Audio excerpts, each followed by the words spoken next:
Contract కార్మికులు తొలగించడాన్ని నిరసిస్తూ Visakha steel plant కార్మికులు 24 గంటల పాటు నిరసన కార్యక్రమానికి పిలుపునిచ్చారు. Visakha steel plant main gate నుంచి కోరమనపల్లి ఆర్చి వరకు భారీ బైక్ ర్యాలీ నిర్వహించారు.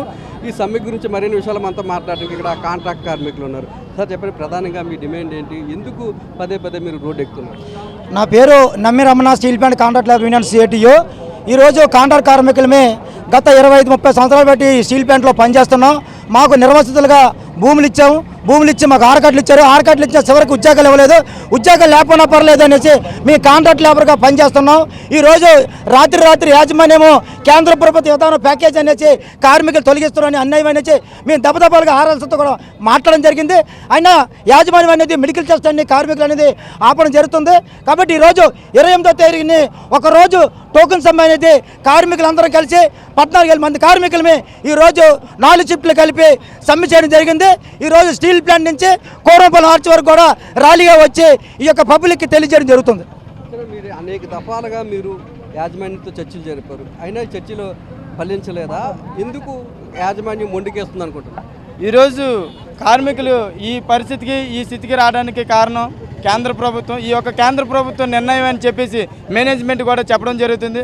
మేనేజ్మెంట్ తప్పలుగా చర్చలో కూర్చుంటే వాళ్ళు చట్టానికి విరుద్ధంగా కార్మికులు తొలగించిందే కాకుండా ఈరోజు కార్మికుల్ని రోడ్డుని పడేసింది కాకుండా మేము అడిగిన దానికి వాళ్ళైతే ఎటువంటి సమాధానాలు చెప్పడం మానేసి చేయికిలా పైకి చేయి చూపిస్తున్నారు. ఏమని అడిగితే మీరు స్టీల్ సెక్రటరీని, స్టీల్ మినిస్టర్ గారిని అడగండి అని చెప్పి పరిస్థితి తీసుకొచ్చారు. కాబట్టి ఈ 14,000 మంది కార్మికులు ఒకరోజు స్ట్రైక్ సమ్మె చేసి ఈ సమ్మె ద్వారా ప్రభుత్వానికి నిరసన తెలియజేయాలని చెప్పేసి అనుకుంటూ ఈరోజు కార్మికుల్ని ఎట్టి పరిస్థితుల్లోనైనా సరే తొలగించిన కార్మికులు పెట్టుకుంటేనే తప్ప మేము ఎటువంటి నిర్ణయానికైనా సిద్ధంగా ఉన్నామని చెప్పేసి ఈ కార్మికులుగా తెలియజేస్తూ ఐఎన్టీసీ వంశీకృష్ణ మాట్లాడుతుంది. మీరు ప్రధానంగా ఏ డిమాండ్లను సెంట్రల్ గవర్నమెంట్ డిమాండ్లను ముందు యాజమాన్యం ముందు ఇస్తున్నారు? యాజమాన్యం దిగి రాకపోతే మీరు అలాంటి పోరాటం చేస్తారు. నా పేరు వరలక్ష్మి అండి. నేను సెంట్రల్ ప్లాంట్ 3లో వర్క్ చేస్తున్నాను. ప్రస్తుతానికి ఏమైందో తెలియదు. నా పేరు లిస్టులోకి వచ్చిందన్నారు. మేము నిర్వాసితులం, మా భూములన్నీ తీసుకున్నారు. నేను ఐటీఐ చేశాను, కానీ ఇక్కడ steel plant ladies recruitment stop చేశారని చెప్పి మాకు ఉద్యోగాలు ఇవ్వలేదు. ఆర్కార్డు ప్రతి ఒక్కరికి ఉద్యోగం ఇస్తామని మా భూములన్నీ తీసుకున్నారు. ఈ రోజు మాకు ఉద్యోగం ఇవ్వలేదు, కానీ లేబర్ ఉద్యోగం, అన్స్కిల్డ్ ఉద్యోగం ఇచ్చారు నాకు. ఈ రోజు కూడా నా పేరు లిస్టులో వచ్చిందని చెప్తున్నారు. అది అన్యాయం. నాకు తొలగించారని చెప్పారు. ఇంత అన్యాయం చేశారు ఈ స్టీల్ ప్లాంట్ వారు. మాకు ఉద్యోగాలు ఇవ్వాలి, లేదా మమ్మల్ని విధుల్లోకి తీసుకోవాలి. మమ్మల్ని ఎందుకు ఆపుతున్నారు? ప్రతి ఒక్కరు కార్మికులు కూడా ఏమైపోతారు మధ్యలో ఇలా చేసినందుకు.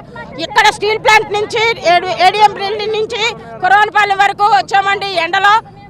మాకు న్యాయం చేయాలండి యాజమాన్యం. ఇంతవరకు ఎంతమంది కార్మికులను తొలగించారు? వారందరినీ కూడా విధుల్లోకి తీసుకోకపోతే మీ భవిష్యత్ కార్యాచరణ ఏంటి? నా పేరు కోన రమణ సార్, హెచ్ఎంఈసీ. నేను ఈరోజు తొలగించినటువంటి కాంట్రాక్ట్ కార్మికుల్ని టోటల్గా ఇప్పటికీ 288 మందిని తొలగించారు.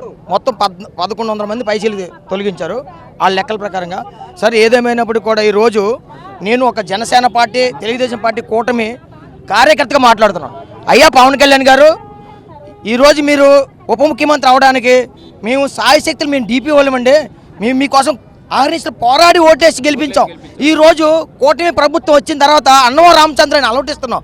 మీరు ఇదే పవన్ కళ్యాణ్ గారు ఇదే ఇక్కడికి కోరమపల్లి సెంట్రల్కి వచ్చి మీ ఉద్యోగ భద్రత స్టీల్ ప్లాంట్ మీద ఏగ వాళ్ళని చెప్పినట్టు పెద్ద మనిషి గత 20 రోజుల నుంచి ఇన్ని దపదపాల చర్చలు అవుతాయి. మీకు నోటీస్కి రాలేదా? లేదు మీకు సెంట్రల్ గవర్నమెంట్ ఏం లోపాయకరమైన చర్చలు జరిగాయా? ఈ సందర్భం ప్రజలకు మాకు తెలియజేస్తే మా కార్మికులు పొట్టపైన కొడుతారు. మీరు స్పందించాలని పవన్ కళ్యాణ్ గారిని ఈ సందర్భంగా అడుగుతున్నాం. నా పేరు Kona Ramana, HMS union, independent union, Janasena party సంబంధించిన కార్యకర్త. నేను ఎన్నికలకు ముందు విశాఖ స్టీల్ ప్లాంట్ కాపాడుతామన్నారు, ఏ ఉద్యోగిని కూడా తొలగించకుండా చర్యలు తీసుకుంటారు. అటువంటి నేతలు ఇప్పుడు ఎక్కడ కనిపించలేదు. వారికి మీరేం చెప్తారు? ఇప్పుడు వాళ్ళ అవసరం పూర్తయిందండి. వాళ్ళు ఏదైతే పర్పస్ ఉందో అధికారం రావాలనుకున్నారో ఆ అధికారం పూర్తయింది. ఈరోజు ఎవరైతే భూములు ఇల్లు కోల్పోయి గత 30 సంవత్సరాలుగా పనిచేస్తున్న కాంట్రాక్ట్ కార్మికులు రోడ్డు మీద పడిపోయినా ఇబ్బంది లేదు. ఎందుకంటే వాళ్ళ అవసరం వాళ్ళ కడుపు నిండుతుంది కాబట్టి ఈరోజు మమ్మల్ని రోడ్డు మీద పెట్టారు. ఈరోజు గత 4 నెలలుగా విశాఖపట్నం స్టీల్ ప్లాంట్లోని సెంట్రల్ గవర్నమెంట్ ప్రజలతోటి ఇక్కడ ఉన్న యాజమాన్యం కార్మికులు తొలగించే ప్రయత్నం చేస్తుంది. ఈరోజు ఎక్కడ పోతారు? ఈరోజు రెక్కడితే డొక్కండి ఈ కార్మికులు పిల్లలతోటి రోడ్డు మీద పడి అన్నమో రామచంద్ర అన్నవాళ్ళు తప్ప ఇంకో మార్గం లేదు. వెంటనే ఈ రాష్ట్ర ప్రభుత్వం కేంద్ర ప్రభుత్వం స్పందించి ఈ తొలగించిన 250 మంది కార్మికులు విధుల్లో తీసుకోవాలి. ఈరోజు సమ్మె చేస్తే యాజమాన్యం బైకి దిగుతుంది, భయపెడుతుంది, మిమ్మల్ని తొలగిస్తామంటుంది, సమ్మె చేసే వాళ్ళు తొలగిస్తామంటుంది. రాజ్యాంగంలో చట్టంలో ఇచ్చింది సమ్మె హక్కు, ఆ హక్కును కూడా నిర్వహణ చేస్తుంది. కాబట్టి దీని వ్యతిరేకంగా మేము పోరాటం చేస్తామని ఈ సందర్భంగా ఎవరైతే కాంట్రాక్ట్ కార్మికులు తొలగించారో వారందరినీ కూడా విధుల్లోకి తీసుకోవాలని డిమాండ్ చేస్తున్నారు. ఇది కేవలం ఒక్కరోజు సమ్మె అనేది తాత్కాలికంగా చేస్తున్నామని, రానున్న రోజుల్లో ఈ సమ్మెను మరింత ఉధృతం చేస్తామని, దీర్ఘకాలికంగా సమ్మె చేయడానికి వెనకాడమని, ఎన్నికలకు ముందు స్టీల్ ప్లాంట్ను కాపాడతామని, ఎవరైతే కాంట్రాక్ట్ ఉద్యోగులు ఉన్నారో వారందరికీ అండగా ఉంటామని చెప్పిన చంద్రబాబు కానీ పవన్ కళ్యాణ్ కానీ ఎక్కడికి వెళ్ళిపోయారంటూ కూడా కాంట్రాక్ట్ కార్మికులంతా కూడా ప్రశ్నిస్తున్నారు. కెమెరా రమేష్తో నాయుడు, స్టీల్ ప్లాంట్ నుంచి.